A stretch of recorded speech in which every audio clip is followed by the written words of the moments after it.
The Marsh and McLennan's second quarter insurance market report was just released, and I want to take a few minutes to share the findings with you to help you prepare for your next renewal.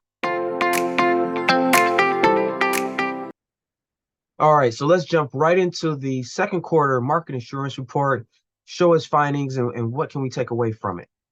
So the graphic that you're looking at on your screen shows the rate changes globally, but also for the US for the last 17 quarters, including the second quarter of 2023, the one that was just released. So these gold vertical bars shows the rate changes globally for the whole entire world, but the blue line shows the rate changes for the US. So we're going to focus on the blue line. So we go all the way to the right, the second quarter, 2023.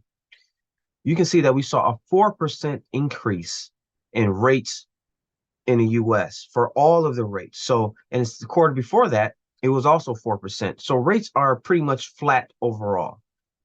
But let's break that down by coverage line. By coverage line, we see, if you look at the very, very top here, you see property. This is the breakdown of property rates for the past quarters.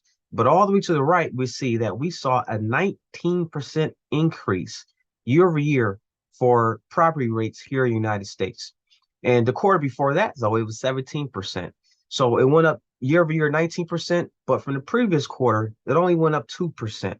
So it's only slightly up. Now it's up, and if you see a renewal and you heavily focus on property, you're going to see a big increase, on average, a 19% increase from last year. But hopefully these property rates start to taper off because it's starting to not increase as much. But I will say this is the 23rd consecutive quarter that we have seen an increase.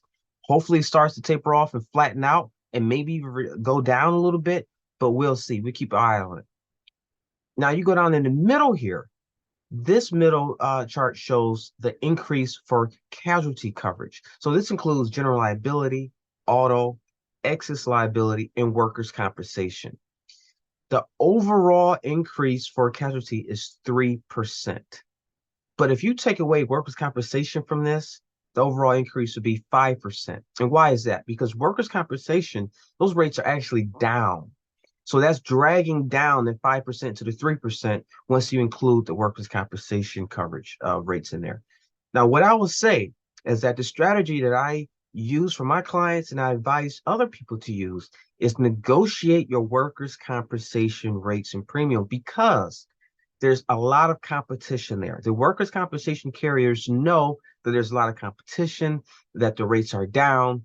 So in order to offset maybe increases in property or increases in your general liability or auto, it's a good idea to negotiate those workers' compensation rates to offset any other increase.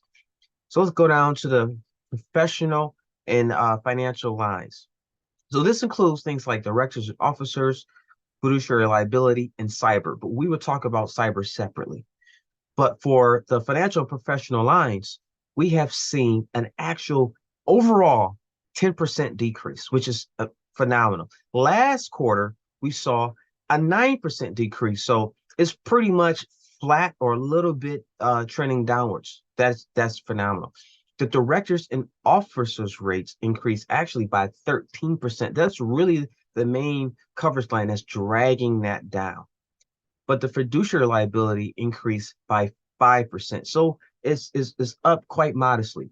Again, what I would do is negotiate your directors and officers rates to offset any fiduciary liability increases. If you see that a coverage line is competitive and there's rate decreases, you can use these stats and statistics and facts to show your underwriter that, hey, this is a competitive coverage line. If you don't meet me somewhere in the middle or try to get me a reduced rates, I'm sure I can find it somewhere else. So that's what I suggest that you and your broker talk through that strategy. Lastly, cyber. Now, cyber is the coverage line here that kind of blew my mind the most, because pricing for cyber decreased 4% in this second quarter. But that's a big turnaround, because the quarter before it increased by 11%. So it went from an 11% increase to a 4% decrease, which is phenomenal. For quarters after quarter after quarter, we saw cyber pricing increase by double digits. So I knew it had to come down eventually. I'm glad that moment is finally here. Hopefully, we tend to see that trajectory downward continue in the quarters to come. But that's where cyber coverage is at for now. So that's a good sign. If you have any questions about these rate changes and how it affects your policy and how it affects your upcoming renewal, please don't hesitate to contact me. And please stay safe.